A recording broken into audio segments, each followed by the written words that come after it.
Yung maganda ka na pero magpapaganda ka pa. Yes, tama kayo sa inyong narinig. Nai-stress kami na aming Team Swalala dahil sa sobrang naming ganda.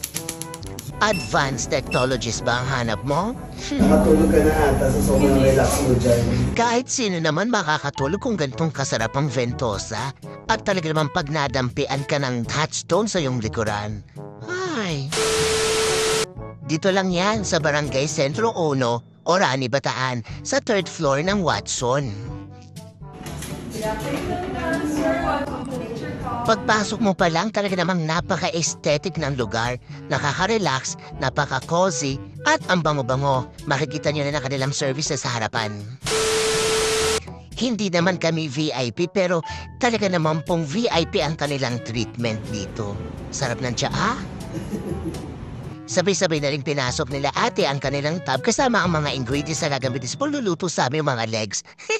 Ay mali, hindi pala magluluto. Actually, wala naman talaga ako experience sa mga ganitong klaseng foods pa. Ang alam ko nga kasi yung pang food scrub ginagamit yan sa mukha. Char lang. O ito ang kanilang tinatawag na 8-step foot spa. Nung una nakakapagtaka, akala ko sa sementohin na yung pa ako. Hindi pala, talagang marerelax at talaga naman pong mapapamper ka sa mga ginagawa nila. Ganyan silang mag-alaga kaya ang nasasabi ko na lang ay... May patampal-tampal pa sila ate at masunod niyan, may spray-spray pa. Di ba pumayaman? Sila lang nakakagawa ng ganyan. Promise!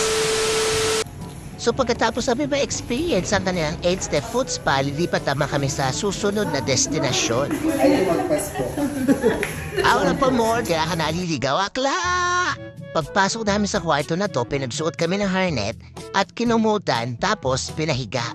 At dito na namin ma-experience ang kanilang mga advanced treatment na ginagamit nila sa mukha at sa mga katawan.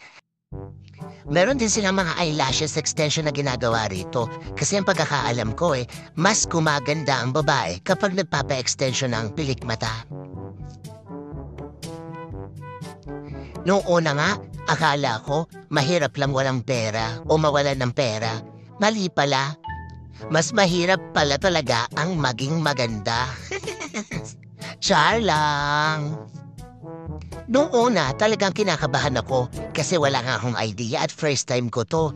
Pero nang nagsimula na si ate sa kanyang treatment na ginagawa sa mukha ko, ay, ang sarap sa pakiramdam at heaven talaga. Sobrang nakaka-relax, kaya nga. Nagulat ako. Kaya ako pa nagugulat ay kape pa more. Puntahan naman natin si Creme at tinan natin ang tiyan kung ano ginagawa sa kanya. Nakikiliti-kiliti pa siya mong pinapahiran siya niyan. Nung una akala ko ultrasound. Ito pala ang non-surgical nila na pampapayat.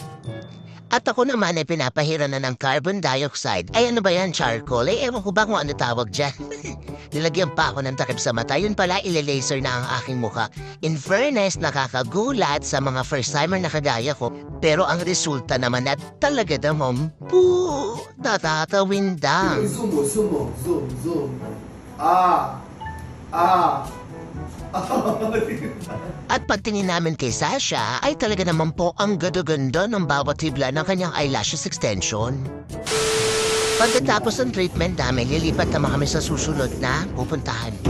Loko. Yan, hindi kasi sanay sa spa, kaya nauuntog ka. Hindi na namin kunuhan kung paano kami nagpunta dyan, pero isa lang talaga ang masasabi ko, napakalawak talaga ng spa nila. Ayan yung mga paghagot-hagot na bigyan ni Kuya. Gustong-gusto ko na talagang makatulog at talaga naman pong antok na antok ako. Pero medyo nagising ako ng konti nung sinimulan ni Kuya ang hot stone treatment. Ang ganda-ganda ng likod ko, sabay tatapa, nakakatanggal daw ng lamig yan eh. Sa kabilang kwarto naman, pinuntahan namin si Creme kung ano ginagawa sa kanya. Nung una, nag-curious ako bakit may mga piso. Yun pala doon nilalagay yung cotton na sinisindihan bago takpan ng baso. Ganyan pala ang ventosa. Gusto ko na ma-experience yan pero wag muna ngayon kasi may hot zone pa likod ko.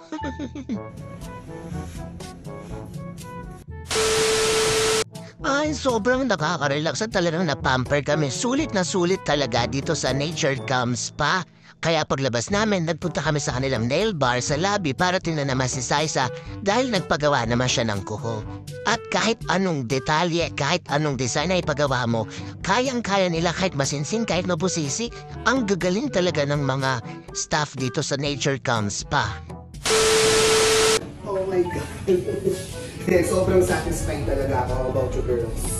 Super accommodating po nilang lahat and services nila is super. Talaga nang ay babalik talaga ako dito. Mas maraming salamat po sa Nature Calm Spa. Napaka-advance ng treatment. Talagang nandito na lahat. Kaya kung ako sa inyo, huwag kayong puro trabaho. I-treat nyo rin ang mga sarili nyo.